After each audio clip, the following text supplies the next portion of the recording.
Cierra los ojos por un instante. Olvida las postales turísticas, las ruinas silenciosas bañadas por el sol moderno. Viaja conmigo en el tiempo, no a la Roma que visitamos, sino a la Roma que fue. Un coloso de mármol y poder, una ciudad vibrante, un crisol de culturas donde el destino del mundo conocido se decidía en sus foros y palacios. Imagina calles bulliciosas, el clamor de 1.000.000 de almas, el paso marcial de las legiones que conquistaron continentes y el eco de los emperadores cuyas órdenes resonaban desde las brumosas tierras de Britania hasta las arenas ardientes de Egipto. Esta era Roma, el faro de la civilización, aparentemente eterna, invencible. Durante siglos, la Pax Romana, la paz impuesta por sus águilas, permitió un florecimiento sin precedentes. Carreteras magistralmente construidas unían el vasto imperio como arterias, llevando no solo ejércitos, sino también comercio, ideas y una identidad compartida.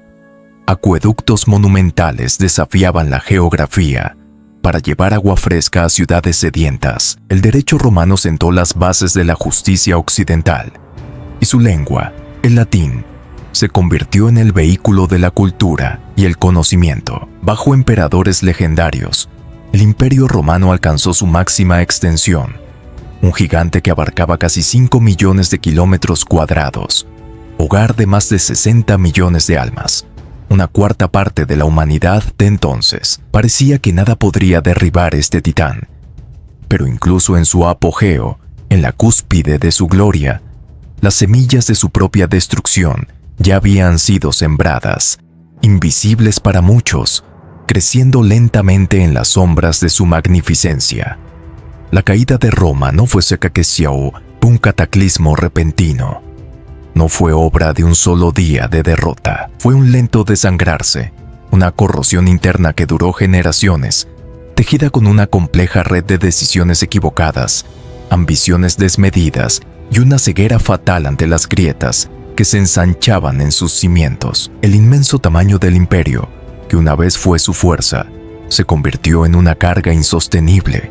Cada nueva provincia conquistada exigía más soldados para defenderla, más administradores para gobernarla y más recursos para mantenerla. La economía, que había dependido durante mucho tiempo del botín de guerra y de la mano de obra esclava proporcionada por las conquistas, comenzó a tambalearse cuando la expansión se detuvo. Los grandes latifundios, trabajados por esclavos, eran ineficientes, y la presión fiscal sobre los ciudadanos libres para mantener la maquinaria estatal y el cada vez más costoso ejército se volvió asfixiante. La moneda se devaluó, la inflación se disparó y la confianza en el sistema se erosionó. Los pequeños agricultores, incapaces de competir o pagar los impuestos, abandonaron sus tierras o se vieron obligados a someterse a grandes terratenientes, sembrando el germen de un nuevo orden social que recordaría al feudalismo. A esta crisis económica se sumó una inestabilidad política endémica. A partir del siglo III, el imperio se sumió en la llamada anarquía militar, un periodo caótico donde los emperadores eran marionetas en manos de sus legiones. Más de 20 emperadores ascendieron y cayeron en apenas medio siglo, la mayoría asesinados o depuestos en sangrientas guerras civiles. Las legiones, en lugar de proteger las fronteras, se enfrentaban entre sí, luchando por colocar a su general favorito en el trono. La autoridad imperial se desvaneció y el poder se convirtió en un botín disputado.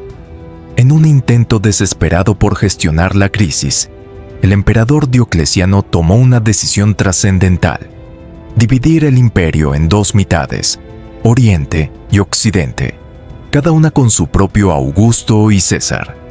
Aunque inicialmente pareció una solución administrativa lógica, esta división creó una fractura que, con el tiempo, se volvería irreversible. Dos mundos romanos que seguirían caminos cada vez más divergentes, mientras Roma se consumía en sus propias luchas internas, en sus fronteras. Los pueblos que los romanos llamaban con desdén bárbaros, un término general para cualquiera que no hablara latín o griego y no siguiera sus costumbres, se agitaban. No eran una horda salvaje y uniforme, sino una miríada de tribus diversas: godos, vándalos, francos, alamanes, cada uno con su propia cultura, alianzas y ambiciones. Durante siglos, Roma había interactuado con estos pueblos, a veces como enemigos, a veces como mercenarios o foederati, aliados autorizados a asentarse dentro del imperio a cambio de servicio militar. Pero la llegada de un nuevo y temible actor desde las estepas de Asia Central lo cambió todo. Los hunos, rápidos, brutales e impredecibles, su avance sembró el pánico, empujando a tribus germánicas enteras, como los visigodos, a buscar refugio desesperadamente dentro de las fronteras romanas. La incapacidad de Roma para gestionar esta afluencia masiva de refugiados, combinada con el maltrato y la corrupción de los oficiales romanos, llevó a desastres como la batalla de Adrianópolis en 378, donde un ejército romano fue aniquilado por los visigodos. Fue una herida simbólica y militar de la que Roma nunca se recuperaría por completo. El mito de la invencibilidad romana se hizo añicos, y así, en el año 410, la propia ciudad eterna, que no había visto invasores en sus calles durante casi 8 siglos, fue saqueada por los visigodos de Alarico. Aunque no fue una destrucción total, el impacto psicológico fue devastador. El mundo conocido contuvo la respiración. Si Roma podía caer, ¿qué quedaba en pie?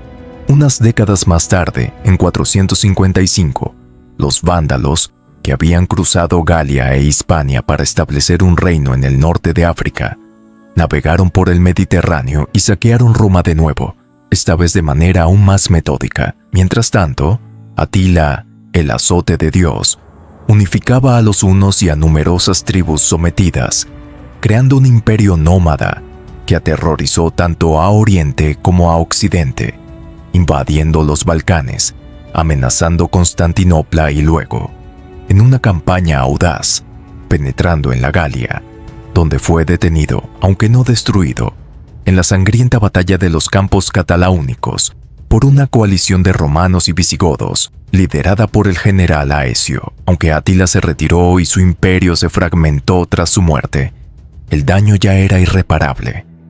El imperio romano de Occidente era una sombra de lo que fue, desmembrado, empobrecido y gobernado por emperadores títeres, controlados por generales bárbaros.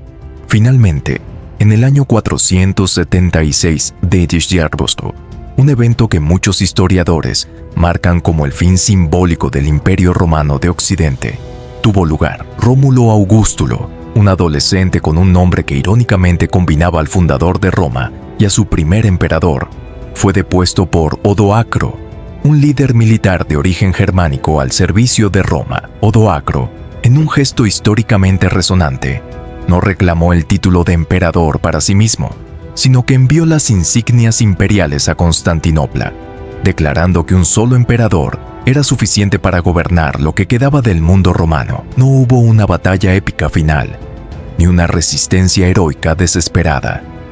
El mayor imperio de la historia occidental terminó no con una explosión, sino con un susurro, desmantelado desde dentro y corroído por décadas de negligencia, arrogancia y decadencia. Pero la caída de Roma no fue el fin de su historia, sino el comienzo de una nueva era. El Imperio Romano de Oriente, Bizancio, resistiría durante casi 1000 años más, preservando el legado clásico. Y en Occidente, aunque el poder imperial se desvaneció, sus leyes, su lengua, su arquitectura y, crucialmente, su religión, el cristianismo, continuaron vivas, absorbidas, reinventadas y transmitidas por los nuevos reinos germánicos que surgieron sobre sus ruinas. El mundo medieval nació de las cenizas de Roma, y su eco resuena todavía en los cimientos de nuestra civilización. La leyenda de Roma nos enseña que ningún imperio, por poderoso que sea, es eterno. Pero también nos muestra que las ideas, la cultura y el espíritu de una civilización pueden trascender la caída de sus murallas y seguir moldeando el futuro de maneras inesperadas. ¿Qué lecciones podemos aprender hoy de la grandeza y la caída de Roma? La historia, como siempre, tiene mucho que enseñarnos.